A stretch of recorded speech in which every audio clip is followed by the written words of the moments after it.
It is inconsistent with this compact to give the king absolute power to overturn religion and liberty, and to assume that which was never given, or to invalidate this compact, and make himself no king, but to restore unto the people the power they conferred unto him for the defense of religion and liberty. Fifthly, that power which is not of God, nor of God, cannot be owned. But absolute power is not of God, because it is a power to tyrannize and sin, which, if it were of God, he should be the author of sin. If the moral power be of God, so must the acts be. But the acts of absolute power, being lawless, cannot be from God. Ergo, neither the moral power to commit these acts. Sixthly, that ruler who cannot be God's minister for the people's good cannot be owned. For that is the formal reason of our conscientious subjection to rulers, Romans 13, verse 4. But absolute sovereigns are such as cannot be God's ministers for the people's good. For if they be ministers for good, they must administer justice, preserve peace, rule by law, take directions from their master, and if so, they cannot be absolute. Seventhly, a tyrant in the signal act and exercise cannot be owned, but an absolute prince is such, being a power that may play the tyrant if he pleases, and by law as king. And so if kings be by action tyrants, then people are by action slaves, and so royal power cannot be a blessing to them. Yea, a lawless breaker of all bonds, promises, and oaths cannot be owned as a lawful power. But absolute power is such, for it cannot be limited by these obligations. At least, people cannot have any security by them. Eighthly, a lawless power is not to be owned, and absolute power is a lawless power, ergo, not to be owned. The major is plain. Cicero says, quote, "The reason of making laws was the same as the creation of kings," unquote. And Buchanan, De Jure Regina, very excellently, when, quote, "the lusts of kings was instead of laws, and being vested with an infinite and immoderate power, they did not contain themselves within bounds. The insolency of kings made laws to be desired, and for this cause, laws were made by the people, and kings constrained to make use, not of their licentious wills and judgment, but of that right and privilege which the people had conferred upon them, being taught by many experiences, that it was better that their liberty should be concredited to laws than to kings. Better to have the law which is a dumb king than a king who is not a speaking law," unquote. If then laws be necessary for the making of kings, and more necessary than kings, and the same cause require both, then a king without laws is not to be owned. A king must be a speaking and living law, reducing the law to practice. So much then as a king hath of law, so much he hath of a king. And he who hath nothing of the law hath nothing of a king.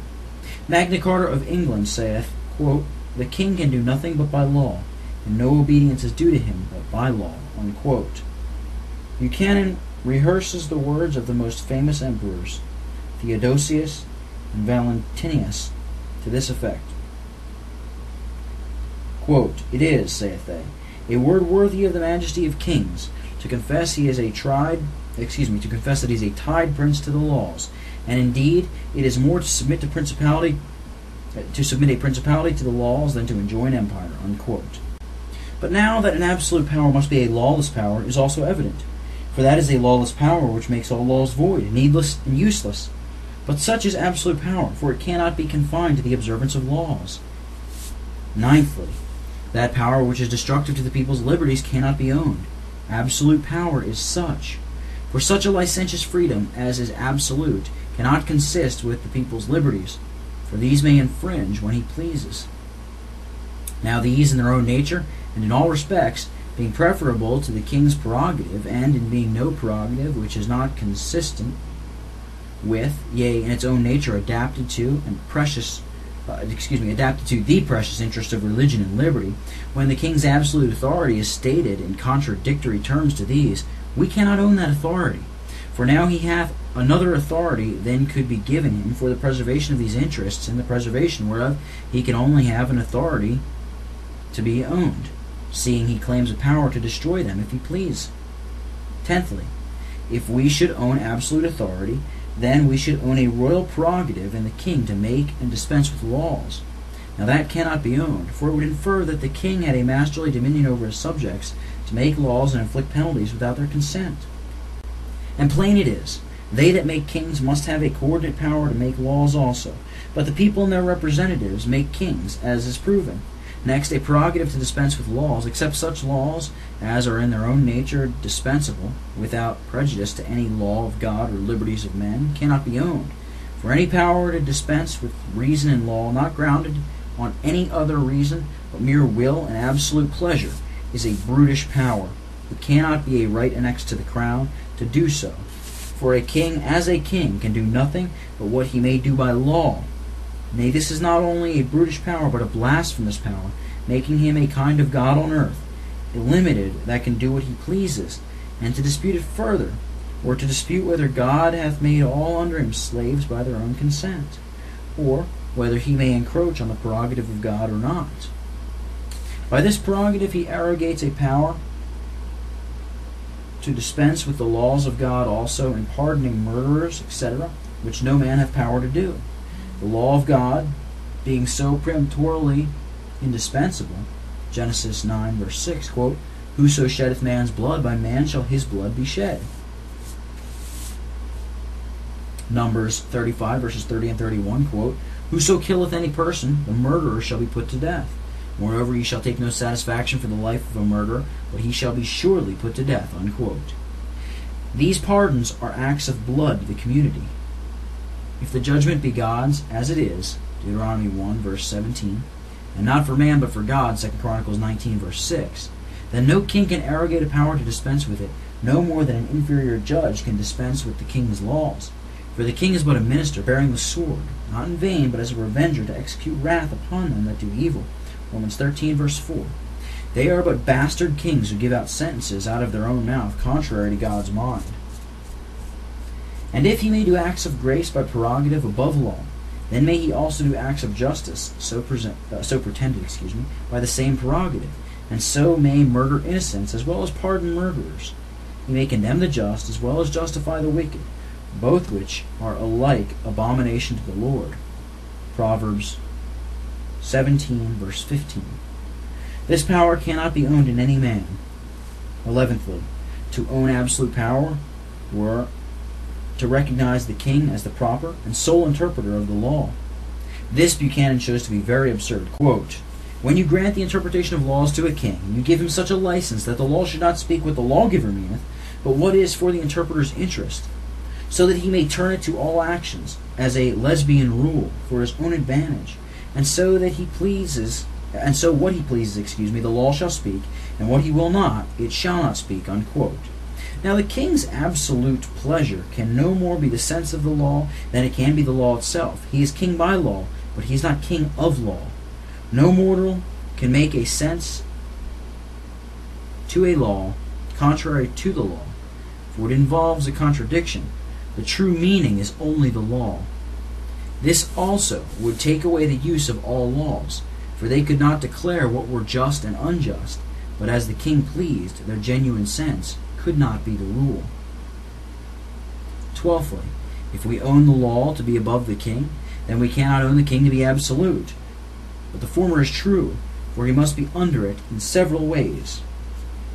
First, under its directive power. That will not be denied. Secondly, under its constitutive power. He is not a king by nature, but by constitution and law. Therefore the law is above the king, because it is only from the law that there is a king. And that such a man and not another is king, and that the king must be so and so qualified. And they that made him a king may also unmake him by the same law.